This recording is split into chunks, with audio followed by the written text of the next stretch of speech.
السلام علیکم students, Islamic studies میں ہم لوگ آج ایک نیا چیپٹر شروع کرنے جا رہے ہیں جس کا نام ہے ارکان اسلام. اور ارکان اسلام میں سب سے پہلے جو ہم لوگ ٹاپک پڑھیں گے وہ اسلامی تصور عبادت اور اسلامی عبادات ہے. ڈائریکٹلی ارکان اسلام پہ جانے سے پہلے ہم لوگوں کی اس چیز کی بیسک انڈرسٹینڈنگ ہونی بہت ضروری ہے کہ اسلام کا تصور عبادت کیا ہے یا عبادت کا اسلام کے اندر مفہوم کیا ہے، اور اس کے بعد پھر اسلامی عبادات کون کون سی ہیں. اس چیز کے لیے سب سے پہلے ہم عبادت کا مفہوم سمجھ لیتے ہیں کہ عبادت کی بیسک ڈیفینیشن ہے کیا یا عبادت کا مطلب کیا ہے. جب ہم ٹرم عبادت یوز کرتے ہیں یا عبادت کا ورڈ ہمارے ذہن میں آتا ہے تو مختلف مذاہب میں یا مختلف عقیدوں سے تعلق رکھنے والے لوگوں کے ذہن میں عبادت کا ایک الگ کانسیپٹ ہے. فار انسٹنس اگر وہ ہندو ہیں تو ان کے ذہن میں عبادت کو لے کر محض بتوں کی اور ان کے جو بھگوان ہیں اور جتنے بھی ان کے خدا ہیں ان کی پرستش ذہن میں آتی ہے کہ اس کی پوجا پاٹ عبادت ہے. اگر کوئی سورج چاند یا آگ کا پجاری ہے اس کے ذہن میں جو عبادت ہے ان تمام چیزوں کی پرستش کرنا اس کے لیے عبادت ہے. جہاں تک مسلمانوں کا تعلق ہے ان کے لیے ایک خدا کی عبادت کرنا ہی عبادت ہے. یہ عبادت کا کانسیپٹ یہ ہے کہ اللہ تعالیٰ کے احکامات کو ماننا. مطلب مختلف جگہوں پہ مختلف مذاہب میں مختلف عقیدوں میں عبادت کا جو کانسیپٹ ہے، عبادت کی ڈیفینیشن ہے، وہ ڈفرینٹ ہے. جہاں تک عبادت کی ایک اوور آل یہ ایک جنرل سینس کا مطلب ہے، یہ ایک جنرل ڈیفینیشن کا مطلب ہے، اس میں عبادت کا مطلب در حقیقت یہ ہے کہ کسی کے سامنے عاجزی اور ماندگی ظاہر کرنا. علامہ قرطبی رحمۃ اللہ علیہ فرماتے ہیں، آپ لوگ اپنی اسکرینس پہ دیکھ سکتے ہیں، ان کی میں نے ڈیفینیشن کوٹ کی ہے یہاں پہ عبادت کے مفہوم میں کہ علامہ قرطبی رحمۃ اللہ علیہ فرماتے ہیں عبادت در حقیقت کسی کے سامنے عاجزی اور ماندگی ظاہر کرنے کا نام ہے. یعنی اپنے آپ کو کسی کے سامنے سبمٹ کر دینا اور عاجزی سے اس کی تعریف بیان کرنا اور عاجزی سے اپنی جو جتنی بھی حاجات ہیں، اپنی خواہشات ہیں، اس کی بارگاہ میں اس کے سامنے رکھنا، اس کے سامنے پیش کرنا، اپنے آپ کو بالکل بے بس ظاہر کرنا اس کے آگے. ان تمام چیزوں کا نام عبادت ہے. لیکن جیسا کہ میں نے پہلے مینشن کیا کہ مختلف جگہوں پہ مختلف مذاہب میں عبادت کا کانسیپٹ ڈفرینٹ ہے. کہیں پہ عبادت محض پوجا پاٹ کا نام ہے، کہیں پہ صرف نظر نیاز اور نذرانے پیش کرنے کا نام عبادت ہے. لیکن اسلام میں عبادت کا جو کانسیپٹ ہے وہ اتنا لمیٹڈ نہیں ہے. اسلام میں عبادت جو ہے وہ ایک جامعہ کانسیپٹ ہے، یعنی ایک براڈر ٹرم ہے. جہاں تک عبادت کی ایک بیسک ڈیفینیشن کا تعلق ہے اس کی ہم کوئی بھی لمیٹڈ ڈیفینیشن بیان نہیں کر سکتے، ٹھیک ہے، کیونکہ ہر جگہ پہ عبادت کا کانسیپٹ ڈفرینٹ ہے. لیکن جہاں تک ایک جنرل سینس کا مطلب ہے اس میں شیخ الاسلام ابن تیمیہ رحمۃ اللہ علیہ عبادت کا مفہوم اس طرح سے بیان کرتے ہیں: عبادت ایک ایسا جامع نام ہے جس سے تمام ظاہری اور باطنی اقوال اور اعمال مراد ہیں جو اللہ تعالیٰ کے نزدیک پسندیدہ ہیں اور جن پر وہ راضی ہوتا ہے. یعنی کہ ایسے تمام اعمال، ایسے تمام ایکشنز، ایسی پریکٹسز اور ایسی تمام باتیں جو آپ بولتے ہیں اپنے منہ سے اور جو آپ اپنے ہاتھوں سے کرتے ہیں ڈیلی روٹین میں، وہ تمام اقوال یعنی وہ تمام باتیں اور وہ تمام اعمال، وہ تمام کام یعنی کہ اس میں عبادت کے مفہوم میں آ جاتے ہیں جو اللہ تعالیٰ کے نزدیک پسندیدہ ہیں اور جن پر وہ راضی ہوتا ہے. یعنی وہ ایک دن میں آپ جتنے بھی کام کرتے ہیں اور یہ سوچ رکھ کے کرتے ہیں کہ یہ اللہ تعالیٰ کے پسندیدہ کام ہے اور اس پہ اللہ تعالیٰ مجھ سے راضی ہو جائے گا، تو یہ تمام جو چیزیں ہیں وہ آپ کی عبادت کے زمرے میں آتی ہیں. یعنی کہ عبادت اس چیز پہ لمیٹڈ نہیں ہے کہ میں سارا دن بس بیٹھ کے پوجا پاٹ کر رہا ہوں یا کوئی پرٹیکولر رسم و رواج فالو کر رہا ہوں تو میں عبادت کر رہا ہوں، اور نہ ہی کسی بھی قسم کے نذرانے اور چڑھاوے چڑھانے کا نام عبادت ہے. کسی قسم کی نظر و نیاز کرنے کا نام عبادت نہیں ہے. یہ بہت ہی لمیٹڈ کانسیپٹس ہیں عبادت کے، جبکہ عبادت اٹ سیلف ایک براڈر ٹرم ہے، ایک براڈر کانسیپٹ ہے. اب ہم بات کر لیتے ہیں اسلامی تصور عبادت کے. اسلام میں عبادت کا کیا تصور ہے؟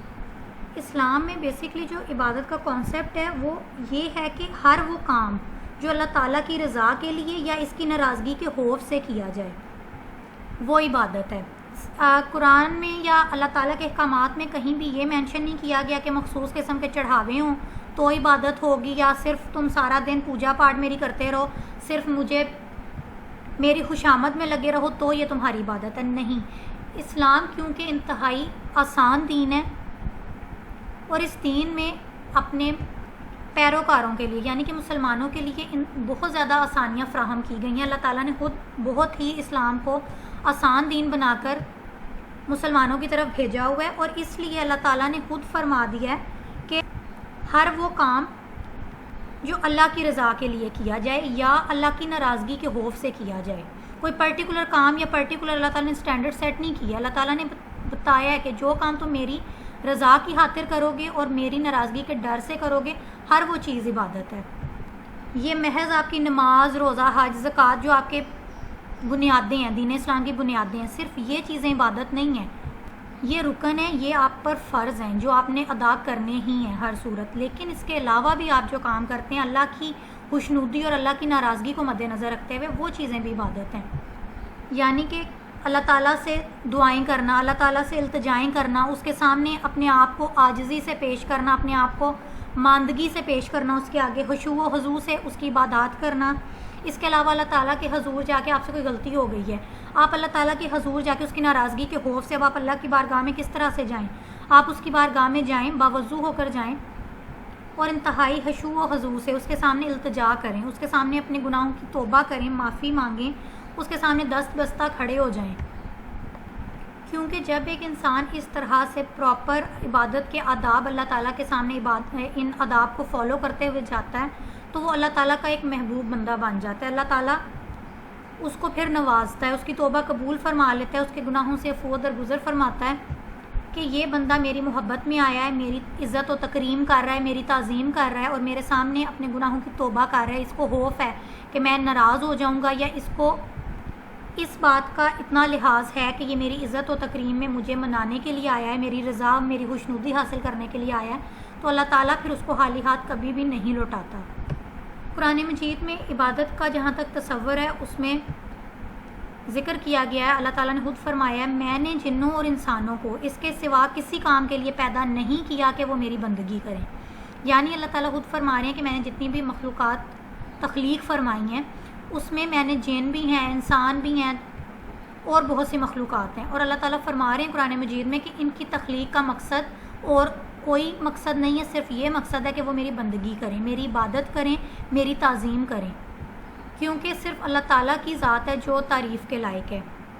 اور اللہ تعالیٰ نے مخلوقات کو اسی لیے پیدا فرمایا کہ تمام مخلوقات اس کی حمد و ثنا کریں, تمام مخلوقات اس کی بندگی کریں اور اس کی عبادت کریں.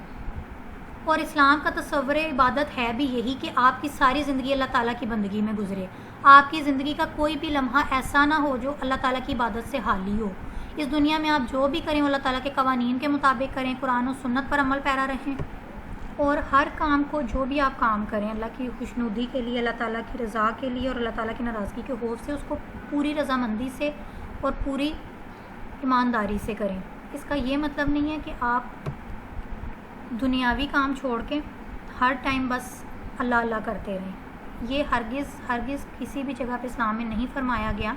اسلام میں دین کے ساتھ ساتھ دنیا کی ذمہ داریاں بھی مسلمانوں پر, انسانوں پر عائد کی گئی ہیں, اور اللہ تعالیٰ نے خود فرمایا ہے کہ میں نے انسان کو اپنا نائب اور اپنا خلیفہ بنا کر زمین پر بھیجا ہے.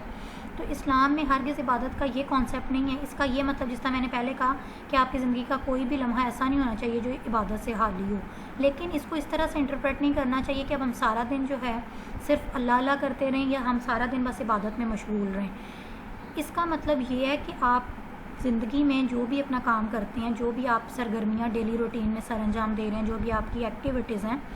وہ آپ کی اللہ تعالیٰ کے قوانین کے مطابق ہونی چاہیے, تو یہ بھی عبادت ہے. اگر آپ دنیاوی کوئی کام سر انجام دے رہے ہیں, آپ کے کوئی معاملات ہیں, کچھ چاہے آپ کے رشتہ داروں کے ساتھ ہیں, آپ کی سوسائٹی میں آپ کے دوستوں کے ساتھ ہیں, یا کسی کے ساتھ بھی ہیں, اگر آپ کو کوئی بزنس ہے, آپ کے کسٹمرز کے ساتھ ہے, جو بھی آپ کا بزنس ہے, جو بھی آپ کے معاملات ہیں, آپ کا کمیونیکیشن ہے ڈیلی بیسس کا, آپ جو بھی ایکٹیویٹیز کر رہے ہیں ان ایکٹیویٹیز کو اللہ تعالیٰ کے احکامات کے مطابق اگر آپ ڈھال لیں تو یہ بھی عبادت ہے. عبادت کا مطلب ہرگز یہ نہیں ہے یا اس چیز پہ زیادہ ثواب نہیں ہے کہ ہم لوگ دنیا سے کنارہ کش ہو جائیں اور ایک دنیا سے دور کسی جنگل میں جا کے تو سارا دن بس بیٹھ کے اللہ تعالیٰ کی عبادت کرتے رہیں اور اسی میں مشغول ہو جائیں, دنیا سے ہم ٹوٹلی کٹ آف ہو جائیں. بلکہ اس عبادت کا زیادہ اجر و ثواب ہے کہ آپ اس دنیا میں رہتے ہوئے دین اور دنیا کی سرگرمیوں کو اللہ کے قانون کے مطابق ڈھال لیں. یعنی اللہ تعالیٰ کے احکامات کو فالو کریں، اللہ تعالیٰ کی عبادات جتنی انہوں نے بتائیں آپ کو ان پر ضرور عمل پیرا ہو جائیں. وہ اپنے جو فرائض ہیں، آپ پہ فرض عبادات ہیں، ان کو ضرور ادا کریں، لیکن اس کے ساتھ ساتھ جو آپ کے اوپر دنیاوی ذمہ داری ہیں ان کو بھی پورا کریں. دین اور دنیا کو ساتھ ساتھ لے کر چلیں اور دونوں کے فرائض بخوبی سر انجام دینے کی کوشش کریں. اور یہی دین اور دنیا کو بیلنس کر کے لے کے جانا، ایک ساتھ چلانا، دنیا میں رہتے ہوئے دنیاوی ذمہ داریاں پوری کرنا اور اس کے ساتھ ساتھ اپنی آخرت کی تیاری کرنا ہی اسلام میں عبادت کا تصور ہے. اب انسان کے ذہن میں پھر یہ سوال آتا ہے کہ دنیاوی ایسی کون سی سرگرمیاں جو اللہ تعالیٰ کے قوانین کے مطابق ہوں، ٹھیک ہے، یا کس طرح سے اللہ تعالیٰ کے احکامات کو اپنی زندگیوں میں شامل کیا جائے. تو ایک چیز بہت کلیئر ہے کہ جو اسلام ہے، آپ کا جو اللہ تعالیٰ کا دین ہے اسلام، اس کا صرف ایک ہی مقصد ہے کہ آپ کا جو مکمل زندگی آپ کا جو پراپر ضابطہ حیات ہے، آپ کا کوڈ آف کنڈکٹ ہے، آپ کا زندگی گزارنے کا طریقہ ہے، وہ پوری آپ کی دنیاوی زندگی کو کسی طریقے سے عبادت میں تبدیل کر دیا جائے. یعنی چلتے پھرتے، اٹھتے بیٹھتے، بولتے سوتے جاگتے، جو بھی آپ کر رہے ہیں وہ کسی طریقے سے عبادت میں تبدیل کر دیا جائے. اور اللہ تعالیٰ نے آپ کی ایک ایکٹیویٹی کو عبادت قرار دیا ہوا ہے. اگر آپ وہ ایکٹیویٹی اللہ کے احکام کے مطابق یا اللہ کی رضا کے مطابق کرتے ہیں تو آپ کا سونا جاگنا، اٹھنا بیٹھنا، کھانا پینا بھی عبادت ہے. ڈیمانڈ صرف کیا ہے یا مطالبہ صرف کیا ہے کہ آدمی کی زندگی کا کوئی لمحہ بھی خدا کی عبادت سے خالی نہ ہو. یعنی جب آپ لا الہ الا اللہ کا اقرار کر لیتے ہیں اپنی زبان سے، اپنے دل سے، اپنے ذہن سے، دماغ سے اس چیز کا اقرار کر لیتے ہیں، اس چیز کو مان لیتے ہیں کہ اللہ ایک ہے، ٹھیک ہے، یعنی لا الہ الا اللہ، اس کا آپ اقرار کر لیتے ہیں، تو یہ بات آپ پہ لازم ہو جاتی ہے یا آپ کی ڈیوٹی ہو جاتی ہے. پھر اس بات سے سٹارٹ ہو جاتی ہے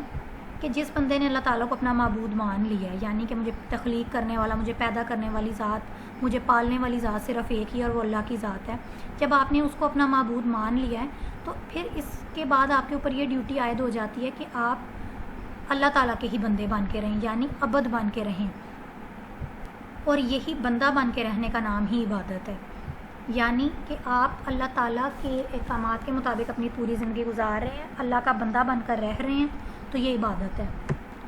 اور اگر زبان سے کہا جائے تو ایک وہ چھوٹی سی بات لگتی ہے کہ بس ٹھیک ہے، ہم نے زبان سے اقرار کر لیا اللہ تعالیٰ کا کہ وہ ہمارا معبود ہے اور اب تو ہماری ساری زندگی اللہ تعالیٰ کے احکامات کے مطابق ہوگی. لیکن عملاً جب آپ پریکٹیکلی وہ کام کرتے ہیں، جب اپنی زندگی میں ایک ایک چیز پہ آپ کوئی بھی کام کرنے سے پہلے اپنے ذہن میں 1 منٹ کے لیے سوچتے ہیں کہ جو میں کرنے جا رہا ہوں یہ اللہ تعالیٰ کے بتائے ہوئے احکامات کے مطابق ہے یا نہیں، تو پریکٹیکلی ایک بڑی کرٹیکل ڈیوٹی آپ کے اوپر. یہ آسان کام نہیں ہے اتنا کہ آپ زندگی کی ہر سرگرمی سے پہلے، ہر کام کرنے سے پہلے یہ سوچیں کہ واقعی اللہ کے احکام کے مطابق ہے کہ نہیں. اور جیسا کہ میں پہلے مینشن کر چکی ہوں کہ محض نماز، روزہ، حج اور زکوٰۃ کی عبادتیں عبادت نہیں ہیں. صرف وہ عبادتیں نہیں ہیں، وہ عبادتیں ہیں، ظاہر ہے وہ عبادتیں اللہ کی طرف سے ہمارے اوپر فرض کی گئی ہیں، وہ فرض عبادتیں ہیں. لیکن صرف یہی عبادتیں نہیں ہیں کہ صرف فرض عبادتیں ہم نے ادا کر لیں تو بس ہم لوگ سرخرو ہو گئے.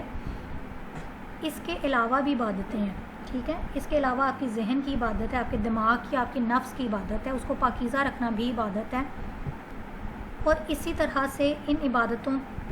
کے ذریعے یہ عبادتیں بیسکلی آپ کے اور خدا کے درمیان برج ہے، ٹھیک ہے، ایک پل ہے جس پر چلتے ہوئے آپ اللہ تعالیٰ کے سامنے کامیابی کا سفر طے کرتے ہیں اور اللہ تعالیٰ کے آہستہ آہستہ سلولی گریجولی اللہ کے محبوب بندے بن جاتے ہیں. اللہ تعالیٰ کی رضا اور قرب آپ کو حاصل ہو جاتا ہے اور آپ کی روح کی نشو و نما ہوتی ہے، آپ کی روح کی ڈیولپمنٹ ہوتی ہے، آپ کے نفس کی پاکیزگی کا دار و مدار آپ کے ایکشنز پہ، آپ کے اقوال پہ ہے، جو آپ بولتے ہیں، جو آپ کرتے ہیں. اور انہی اقوال اور انہی عبادات کو کرتے ہوئے، انہی چیزوں پہ عمل پیرا ہوتے ہوئے ہی آپ اپنی آخرت کو سنوار سکتے ہیں. اس کے علاوہ اور کوئی چارہ نہیں ہے آپ کے پاس جس سے آپ کو اپنی پیدائش کا یا تخلیق کا مقصد حاصل ہو سکے. آپ کی تخلیق کا مقصد کیا ہے؟ اللہ تعالیٰ نے خود فرمایا کہ آپ کی تخلیق کا اور کوئی مقصد نہیں ہے سوائے اس کے کہ آپ اللہ کی بندگی کریں، ٹھیک ہے. آپ مطلب کہ تمام مسلمان اللہ کی عبادت کریں یا اللہ کی بندگی کریں. تو دنیا اور آخرت میں کامیاب ہونے کا اور کوئی چارہ نہیں ہے ہمارے پاس سوائے اس کے کہ اللہ کی عبادت کی جائے، اس کے احکامات پر عمل کیا جائے اور اپنی زندگیوں کے تمام کاموں کو، تمام ایکٹیویٹیز کو، تمام سرگرمیوں کو، تمام باتوں کو، تمام ایکشنز کو اللہ کے احکامات کے مطابق ڈھال لیا جائے. اور انہی چیزوں کو، انہی معاملات کو، انہی سرگرمیوں کو مد نظر رکھتے ہوئے آپ کے ارکان اسلام تشکیل دیے گئے ہیں. جو عبادتیں آپ پہ فرض کی گئی ہیں، جس پر آپ کے دین کی عمارت جن بنیادوں پہ رکھی گئی ہے، وہی چیزیں ارکان اسلام کہلاتی ہیں. ارکان اسلام یعنی کہ وہ ستون یا وہ پلرز جن پر اسلامی زندگی کی عمارت کھڑی ہوتی ہے، یا اسلام کی عمارت کھڑی ہے، آپ کے دین کی عمارت کھڑی ہے، وہ تمام پلرز آپ کے ارکان اسلام کہلاتے ہیں.